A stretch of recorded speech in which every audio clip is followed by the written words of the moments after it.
Keller Tavern? Questioned Casey. Will they be serving beer? Grandmother gave Casey a withering look. No. For your information, Keller Tavern is a historic inn that dates back more than 200 years, and it is merely the finest restaurant in this part of Connecticut. So, no beer then. Taylor exchanged a smirk with Casey, and DJ wondered if those two were actually starting to get along again. Anyway, said Grandmother loudly, I'm sure you girls will want to spend plenty of time in preparation. Makeup, nails, hair, all must be absolute perfection. Why nails? Asked DJ as she peered at her hands. I mean, who's going to see our nails? I'm sure that I've already mentioned that I expect some very important fashion people to be in attendance at this event. Grandmother stood stiffly. She was clearly getting impatient. And I want you girls to look divine. She smiled directly at Taylor and Eliza now. You just never know. Some of you girls may be scouted for some other important fashion projects. You must always be ready for the unexpected. Grandmother smiled and patted her silver hair. And if you'll excuse me, I want to be sure that I am looking my best as well. With narrow eyes, she peered at all of them. So, do not be late, girls. I expect to see you all at Keller Tavern at 11 sharp. Until then... Until then, said DJ in an affected voice, but only after Grandmother was out of earshot. So you guys aren't actually taking this seriously? Asked Casey. She seemed to be directing this to Eliza and Taylor. What?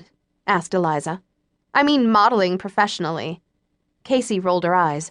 You're not really into it, are you? Why not? Asked Taylor. I hear the money is pretty good. It's not about the money, said Eliza in a superior tone. Easy for her to say, since her family was one of the wealthiest in the country. I simply think it would be fun. What do your parents think? Asked DJ. Eliza shrugged. They think that it's nice that I'm learning to be a lady. She sort of laughed, but I doubt they'd be too excited to see me taking modeling as seriously as your grandmother does. Still, I think it would be kind of exciting. I'd take it seriously, said Creedy. Then she frowned. If I wasn't so short. You could still do print, said Eliza. She used her forefingers and thumbs to frame Creedy's face. You would be great for cosmetic ads. They go for those exotic-looking girls. Placated, Creedy smiled. Well, the only part of the fashion industry that interests me is design, said Rhiannon as she stood and pushed her chair in. And I consider myself fortunate to have Mrs. Carter's influence to help me get where I'm going. And don't underestimate that influence, said Eliza.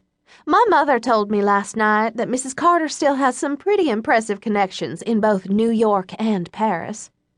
Taylor chuckled. Yeah, Ms. Catherine Carter may be getting long in the tooth, but the old girl's not dead yet.